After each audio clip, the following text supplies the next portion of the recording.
আসসালামু আলাইকুম। প্রিয় শিক্ষার্থীরা, নবম শ্রেণী ইসলাম শিক্ষার একটি নতুন পর্বে তোমাদেরকে স্বাগত।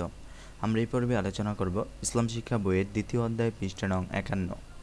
পৃষ্ঠা নং 51তে যে কাজটি রয়েছে তা এই পর্বে সমাধান করিয়ে দেওয়া হবে।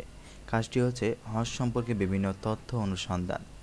প্রিয় শিক্ষার্থী, তুমি ধর্মীয় গ্রন্থ, অনলাইন সোর্স বা সাক্ষাৎকারের মাধ্যমে হজ সম্পর্কে তথ্য সংগ্রহ করো। তোমার সংগৃহীত তথ্যগুলো খাতায় লিখে নাও। চলো আমরা এটির সমাধানটি দেখি। সমাধানটি হচ্ছে, নিচে অনলাইন সোর্স ও ধর্মীয় গ্রন্থ থেকে হজ সম্পর্কিত বিভিন্ন বিষয়ে সংগৃহীত তথ্য নিচে উপস্থাপন করা হলো।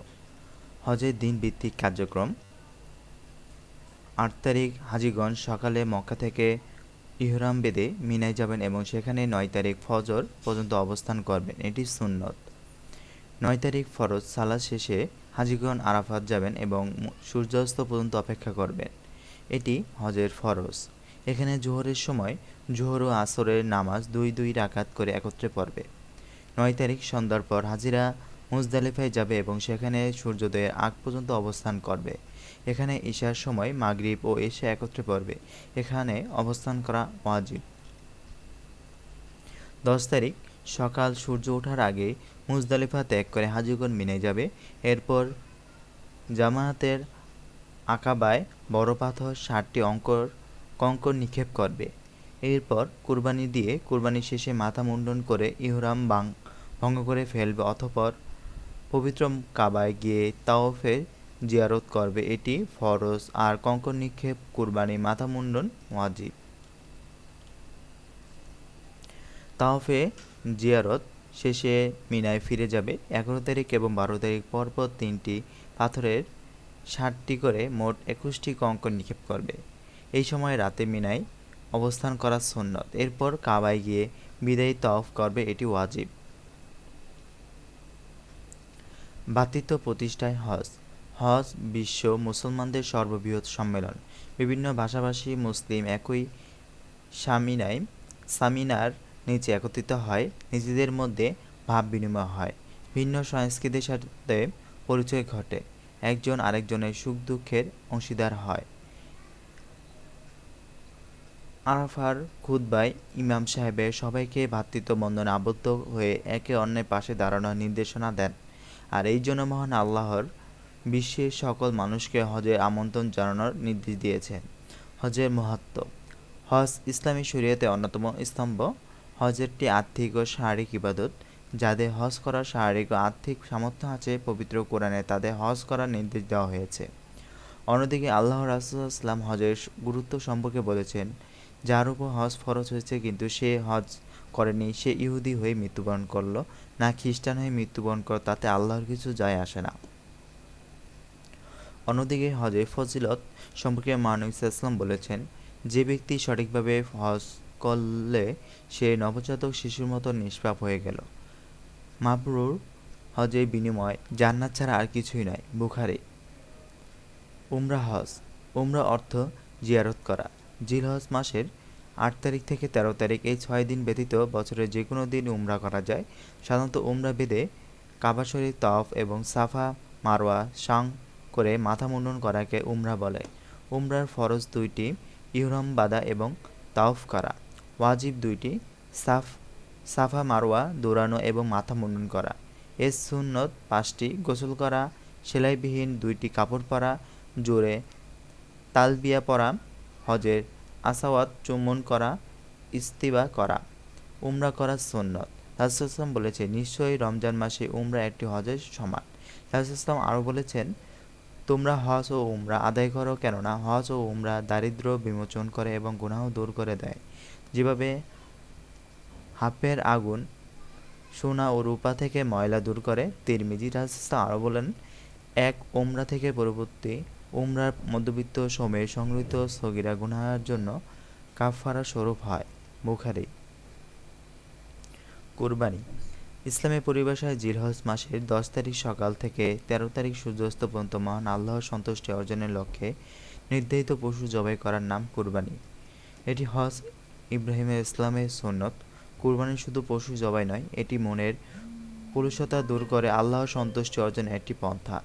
কুরবানির মাধ্যমে মানুষ প্রমাণ করে নিজের সম্পদের চেয়েও আল্লাহর সন্তুষ্টি বড়। কুরবানির মূল উদ্দেশ্য হচ্ছে তাকওয়া অর্জন। তাই কুরবানিদাতার নিকট কুরবানি পশুর গোশত খাওয়া অধিক দামি হওয়া ও মোটাতাজা হওয়ার কোনো মূল্য নেই, কেননা তার নিকট আল্লাহর সন্তুষ্টি মুখ্য। এই প্রসঙ্গে মহান আল্লাহ বলেন, কখনই আল্লাহর নিকট পৌঁছায় না কুরবানির পশুর গোশত এবং রক্ত, বরং পৌঁছায় তোমাদের তাকওয়া।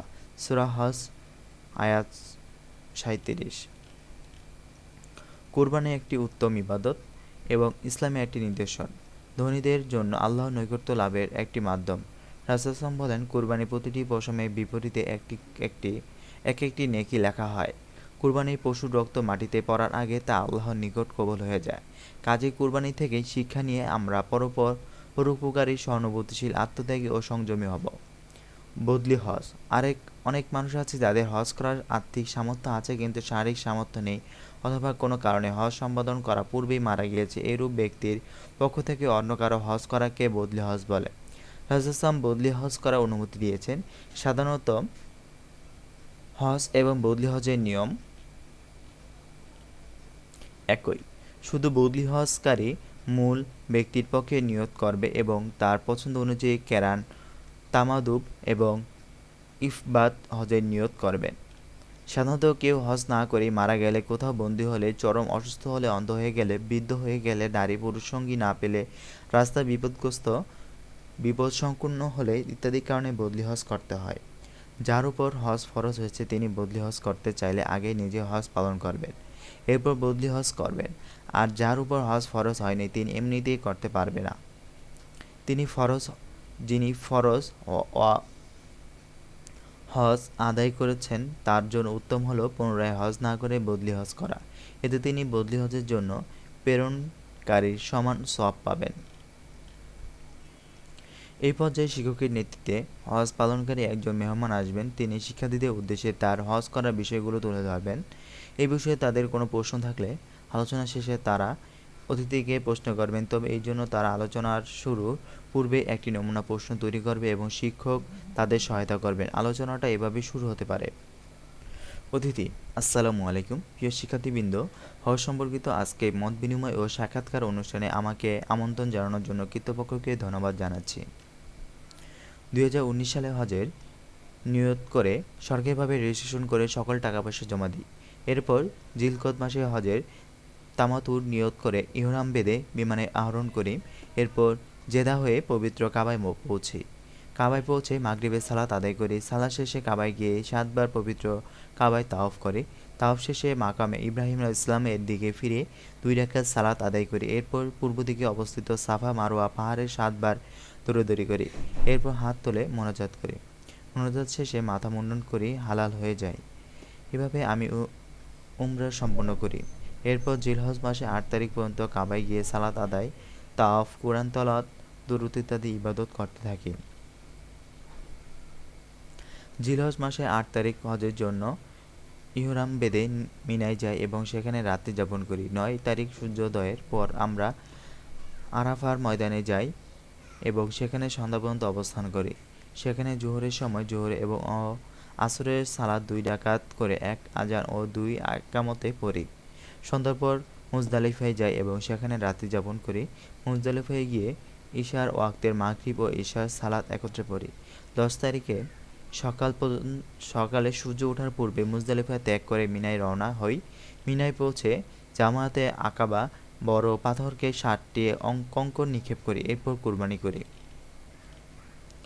কুরবানি শেষে মাথা মুন্ডন করে হালাল হয়ে যায়। উপরের কাজগুলো শেষ করে পবিত্র কাবায় গিয়ে তাওয়াফের জিয়ারত ফরজ সম্পন্ন করি এবং রাতে মিনায় ফিরে যাই। 11 তারিখ দুপুরের পর আবার 3টি পাথর স্তন্তে 7টি করে 21টি কঙ্কর নিক্ষেপ করি। এরপর আবার মক্কায় ফিরে গিয়ে বিদায়ী তাওয়াফ করি। বিদায়ী তাওয়াফ শেষে মদিনায় যাই এবং মহানবী সাল্লাল্লাহু আলাইহি ওয়াসাল্লামের রওজা মুবারক জিয়ারত করি। সেখানে 8 দিন থাকি। এই সময় বদর প্রান্তর, ইহুদ যুদ্ধে শহীদ হওয়ায় সাহাবে কেরাম রাদিয়াল্লাহু এর কবর, কুবা মসজিদ, কাউফ মসজিদ, খেজুর ও আঙ্গুর বাগান, বিভিন্ন দর্শনীয় স্থান দেখি। জান্নাতুল বাকি থেকে সাহাবীদের কবর দেখি। এরপর দেশে ফিরে আসি।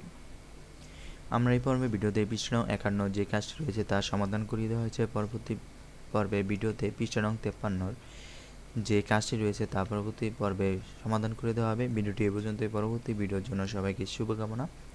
আসসালামু আলাইকুম।